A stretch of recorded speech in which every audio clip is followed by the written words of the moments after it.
नाशिक जिल्ह्यातला येवला विधानसभा मतदारसंघ अख्ख्या महाराष्ट्राचं लक्ष लागलेल्या मतदारसंघांपैकी एक असलेला मतदारसंघ दिंडोरी या लोकसभा क्षेत्रातून या मतदारसंघात येवला तालुक्याबरोबरच लासलगावचाही भाग येतो। 2004 पासून छगन भुजबळ या मतदारसंघाचं प्रतिनिधित्व करतायत, पण यावेळच्या विधानसभा निवडणुकीत भुजबळांना नेहमीप्रमाणे सरळ मैदान मारणं सोपं जाणार नाही। कांदा पिकवणारा येवल्यात भुजबळांचा वांदा करणार का, असा प्रश्न आता विचारला जातोय। याचाच आढावा या व्हिडिओतून जाणून घेऊया। 2019 साली शिवसेनेकडून संभाजी पवार यांनी छगन भुजबळांच्या विरोधात येवल्यातून निवडणूक लढवली होती। या निवडणुकीत 65,712 मतं मिळाली होती, तर छगन भुजबळ यांनी 1,26,237 मतं घेतली होती। म्हणजे जवळपास एकतर्फी झालेल्या या निवडणुकीत 56,525 या लीडने ते विजयी झाले होते। आपल्या विजयाची मालिका छगन भुजबळ यांनी 2019च्या निवडणुकीतही कायम ठेवली होती।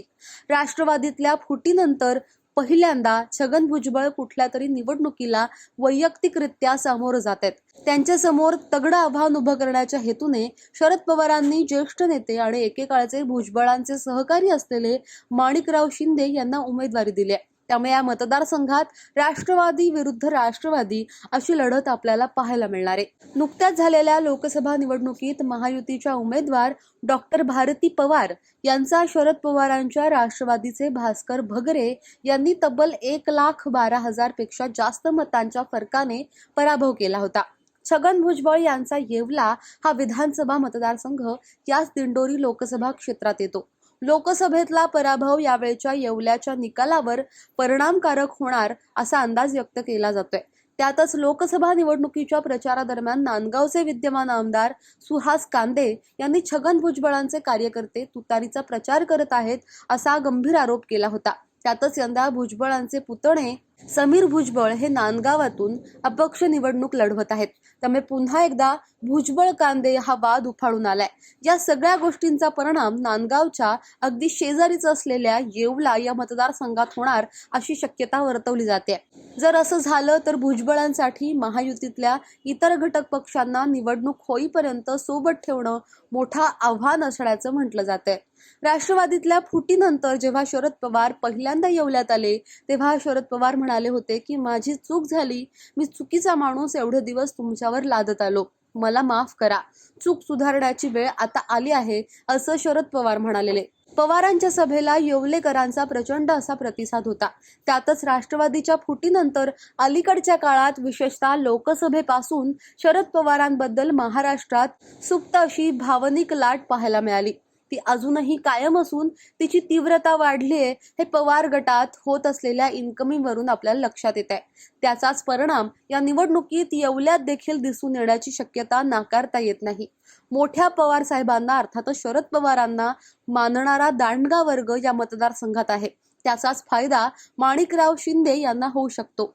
लोकसभा निवडणुकीच्या निकालानंतर ग्रामीण महाराष्ट्राचा मूड लक्षात आल्यानंतर युती सरकारकडून काही पावलं उचलण्यात आली। यामध्ये कांदा निर्याती संदर्भात घेतलेले निर्णय असतील किंवा लाडकी बहीणसारखी योजना असेल, हे निर्णय भुजबळांच्या दृष्टीने कितपत सकारात्मक ठरतात हे पाहणं सुद्धा इंटरेस्टिंग असणार आहे। आता समजून घेऊयात अत्यंत महत्त्वाचा मुद्दा, ज्या मुद्द्याने भुजबळांना यावेळची विधानसभा सोपी जाणार नाही असा अंदाज बांधला जातोय।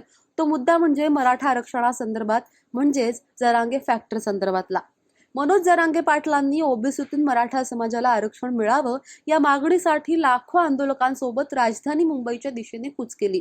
मुंबईच्या वेशीवर अर्थात वेशीत येऊन दस्तूरखुद्द मुख्यमंत्री एकनाथ शिंदे यांनी अध्यादेशाचा मसुदा मनोज जरांगे पाटील यांना देत जवळपास सगळ्या मागण्या मान्य करत गुलाल उधळला आणि दुसऱ्या दिवसापासून मराठा समाजाला ओबीसीतून आरक्षण या मागणीवर भुजबळ अतिशय आक्रमक झाले आणि जरांगे भुजबळ अर्थातच मराठा विरुद्ध ओबीसी हा संघर्ष त्या दिवसापासून सुरू झालेला पाहायला मिळाला। हे सगळं सुरू असताना सोशल मीडियावरती दोन्ही बाजूने एक डिजिटल वॉर तर सुरूच होतं। त्या दरम्यान नाभिक समाजाला आवाहन करत असताना भुजबळांनी मराठा समाजाबद्दल एक आपत्तीजनक असं विधान केलं। त्या दिवसापासून भुजबळ मराठा समाजाच्या आरक्षणाच्या विरोधात असल्याचं चित्र महाराष्ट्रात तयार झालं।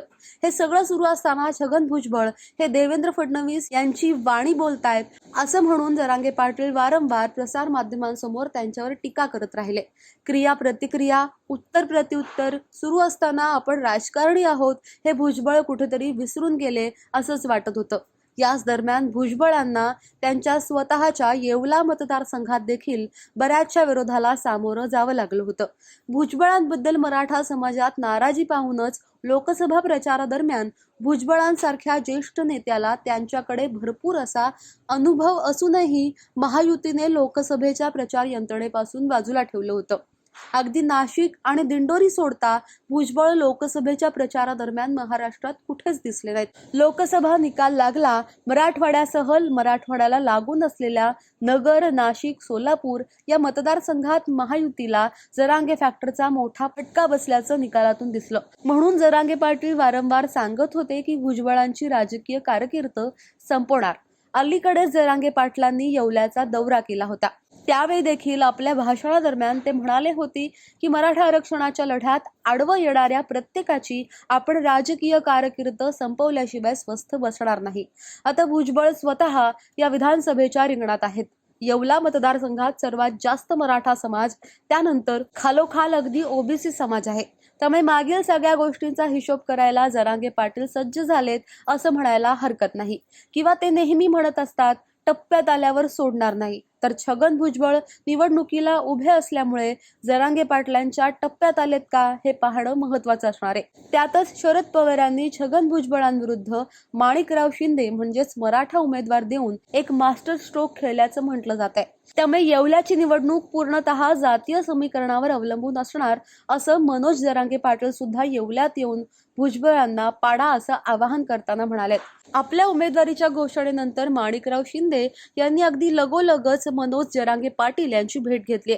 ही भेट देखील बरंच काही सांगून जाते। मराठा ओबीसीच्या या लढाईत बाकीचे मागासवर्गीय घटक असतील, या मताबरोबरच मुस्लिम समाजाची मतं येवल्यात निर्णायक ठरू शकतात, जे की भाजप प्रणित असलेल्या महायुतीसोबत जातील अशी शक्यता कमी आहे। या सगळ्या मुद्द्यांना समजून घेतल्यानंतर एक चित्र अगदी स्पष्ट होतं की 2004, 2009, 2014, 2019च्या लढती भुजबळांनी एकतर्फी जिंकल्या होत्या। मात्र यंदाची लढत म्हणजे 2024ची लढत भुजबळांसाठी तेवढी सोपी नसणार आहे, ही आजची वस्तुस्थिती आहे। मागील 20 वर्षापेक्षा अधिक काळ येवल्यात पाय रोवून असलेले भुजबळ आपला गड कायम राखण्यात यशस्वी होतील का, हेच या निवडणुकीच्या निकालातून समोर येणार आहे। लोकमत डिजिटलसाठी मनमाडहून अशोक बिद्री, लोकमत डिजिटल।